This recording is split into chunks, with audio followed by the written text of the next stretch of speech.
Quiet quitting, the hit sensation that's sweeping the nation, leaving managers frustrated and workers feeling isolated. So, I'm sure you've heard that term before.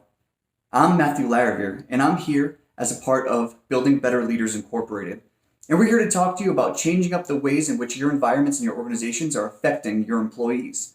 That means pushing forward inclusive leadership training into your onboarding practices for your managers and leaders. So think with me, if you will, of a time where you felt excluded or in the out group at work. How terrible of a feeling that was. Your motivation was trashed, your morale was down, it wasn't good.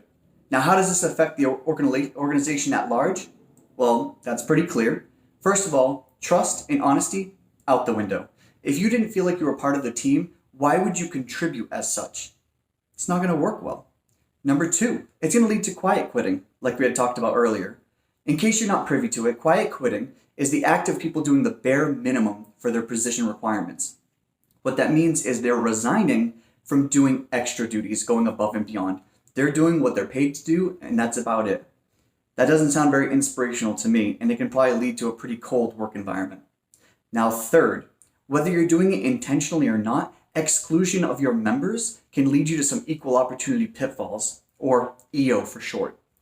Now, a situation like that can occur when, let's say you have one or two people of color, or one woman or female gendered person in your team, and they are the ones that feel like they're in the out group. Well, there's going to be pretty obvious biases they're going to lean on that makes them feel that way. So without even considering the fact that they as individuals are going to feel targeted, let's look back to a study from 1987. A now famous report titled Workforce 2000 had already predicted that for organizations to remain competitive in the future, they must find ways to integrate women and people of color. That means beyond the scope of the fact that they should feel included in their organization, just for that company to stay relevant, to stay competitive, you need to look towards your women and people of color. Echo chambers are not the way for the future of organizations. Now let's flip the script real quick. Let's think to a time where you felt completely included in your organization and you had your coworkers as your friends, mentors, peers, what have you. Bet you it felt great. You woke up in the morning motivated to get to work and you're going to put in your best efforts. Now, more than a half a century ago, American psychologist William Schutz had posited that inclusion is a basic human need that people experience within their interpersonal lives. What does that mean? Well, that means that when you get to work, that inclusion you feel is something people need, not just want, need. That means if you have workers who are not fulfilling that basic human need, they're not going to contribute to the organization whatsoever because they feel unfulfilled, not just in their role, but as unique individuals within your organization. Now, I bet you, when you were feeling included, people were looking at you for who you are, not just the worker B who's doing what they had to do or worker number 305 who got the job done.